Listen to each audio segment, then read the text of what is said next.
after the iron ore carrier Lake Illawarra rammed the Tasman Bridge with disastrous consequences, Hobart will pause at 9:27 tomorrow night to remember the tragedy. 12 people lost their lives on that January 5th night in 1975, and a city was changed forever. The Tasman Bridge was constructed in 1964 at a cost of £7 million. When the fully laden Lake Illawarra struck on the eastern side of the bridge, 2 holding piers and 127 metres of road crashed to her deck, taking with it a vital lifeline between east and west. First of all, I seen cars sliding from the left-hand lane into the right-hand lane, which crashed, then caused a head-on collision with another car, and the car started piling up. And within about 30 seconds, I would say, the whole bridge collapsed. You can more or less estimate, when it will be the last moment of the life of the ship. In this case, she went down like a stone. By the next day, 4 ferries were already plying the Derwent, but life for the residents of Hobart was going to be very different for the next 2 years. Emergency barges were enlisted to ferry pregnant mothers and serious medical cases, while office workers got used to a new daily routine. Now the very boat shuffle is the thing to do. Hurry on down and join the queue. Remember the cartel too, twice as old as their old crew. By December 1975, the Bailey Bridge was in operation and reconstruction of the Tasman had begun. It took 2 years and $44 million. But after adding an extra lane, the bridge was ready for traffic on the 8th of October 1977. As soon as I down this good alcohol, I'll now open this bridge to the public. Bottoms up. Here, hey. Whoops, slips. Hey, he's open. The Lake Illawarra still lies at the bottom of the Derwent, constantly monitored by divers and the University of Tasmania. The Lake Illawarra lies just to the downstream side of the bridge, almost parallel but not quite to the bridge itself. It is reasonably close to one of the piers. The new pylons are at no risk from the old vessel. The concrete and iron girders set firmly into the bedrock through over 80 metres of silt. Far from putting a finite life on the bridge, the government department that now owns and repairs it says it's not even reached its prime. They expect another 60 years faithful service from what has become one of Hobart's most defining features. It's been operating since 1964, so around 35 years. Bridges are designed for a life of 100 or so years.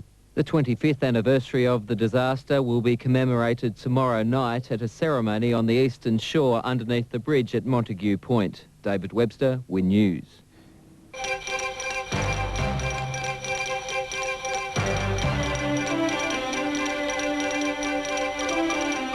Tonight, a moving commemoration a quarter of a century after the Tasman Bridge disaster. Tasmania's latest export begins its delivery voyage and getting on top of any power problems. Good evening. A moving and sombre gathering overnight in Hobart commemorated the 25th anniversary of the Tasman Bridge disaster.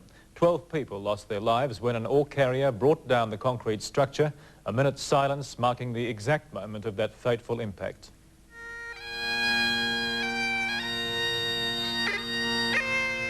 A lone piper marked the moment when the Lake Illawarra crashed into the Tasman Bridge, a disaster that gained Tasmania worldwide notoriety and changed Hobart life forever. The social and psychological consequences of the stress caused by the aftermath of the disaster had to be addressed by social workers, healthcare professionals and counsellors.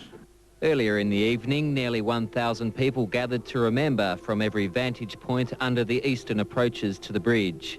Family and friends of the victims and survivors of the disaster were honoured. The emergency services that worked tirelessly on that night and over the next weeks were also singled out for commendation. It was obvious to the people of Hobart, particularly those on the eastern shore, that their lives would be severely disrupted. As dusk settled across the bridge, a number of pleasure craft gathered to pay their respects, joined later by the Cartilla, which was the first ferry put into service across the Derwent the morning after the disaster. It is the Derwent that drives Hobart's economy, which defines its geography and even its character.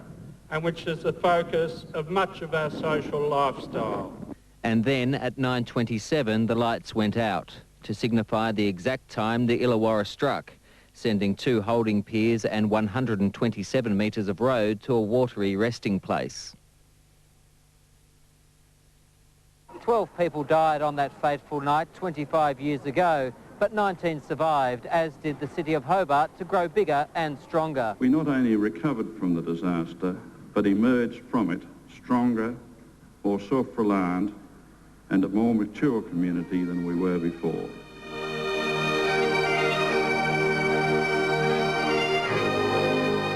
David Webster, Win News. Good evening, I'm Jo Cornish. Tonight, Tasmanians salute the heroes of the Tasman Bridge disaster. A woman rescued from a stricken yacht speaks of her ordeal, and Leighton Hewitt abuses his Aussie fans.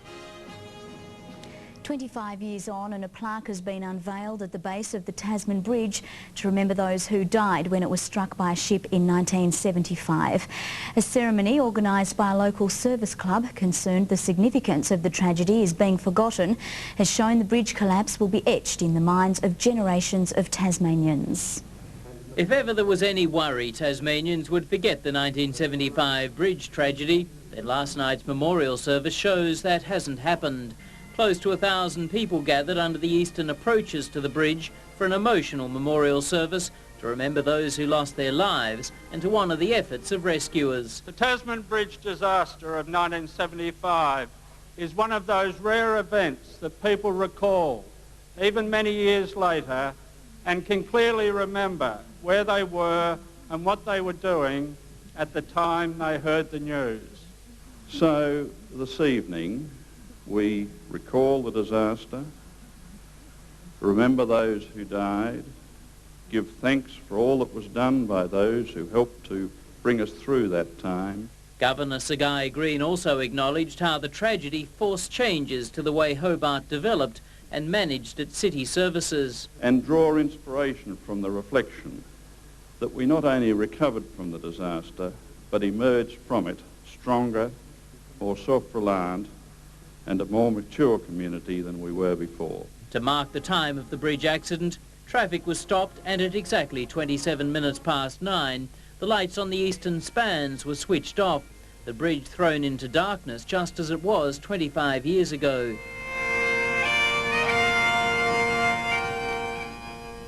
A wreath was laid as a lone piper played a lament to those who perished, 7 from the ship, the Lake Illawarra, which struck the bridge, 5 motorists who plunged to their death. And to keep reminding us of the tragedy, there remains one everyday legacy of the Tasman Bridge disaster. Whenever a big ship goes underneath, the traffic is stopped just in case. Now a Hobart tradition, it's a precaution the authorities don't plan to change. Simon Pilkington, Southern Cross News.